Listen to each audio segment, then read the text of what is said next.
Hello guys welcome to back my mini blog. 1 week पर पुणी आसी जाइए आउ गोटे नुआ वीडियो नहीं। सकाल उठी देखे तो ए महाशय बस गीत शुणुंट से पुणी टेंशन रे एमती मुंडरे हाथ देकी एते सैड गीत बसिक शुणुची जमी मांडू ताको छाड़ी पड़े डाकिले भी शुणिबार भी नहीं। तापर बाहर ये खरा देखिकी मते टेंशन लगिलानी। तापर मु आसी माँ को देखिबा पाई एते सारा फूल रे माँ मोर केमिति देखा जिवो मु बस खाली अपेक्षा करिछि। तापर हमर एठी बालुका पूजा सरी जाइथिला। बालुका पूजा सारी देई भक्तिर सहित माँ को डाकी दे चली जाइथिली मो माँ तारिणी को दर्शन करबा पाई। जेहेतु मु आसीथिली भाई को घर को माँ को दर्शन करबा पाई टिके आसी लागिदेली कि हस देख।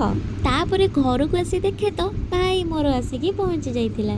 सी जेतेबेले आसीबो सी मो सहित न लागिले ता भात हजम हबनी कि मु ता सह न लागिले मो भात भी हजम हबनी। आउ गोटे भाई को देख मोबाइल भीतर पसी जाइछि हसर जणा पडुछि जे फाइनली माँ रो मुख दर्शन हो जाइछि। माँ मोर किते सुंदर देखा जाउछि। तापर मु आसीठी बसी जाई कि माँ को बहुत सारा विशेष मागी देली। एपटे पूजा बा भितरे मु बसी गली फल काटिबा पई। तापर बहुत सुंदर भाबरे माँ रो आरती हो जाइथिला। आरती सारी पूजा सारी मु आसीथिली घर को। वीडियो टी को मु एठी एंड करूछि। देखाबा आ गोटे नुआ वीडियो रे।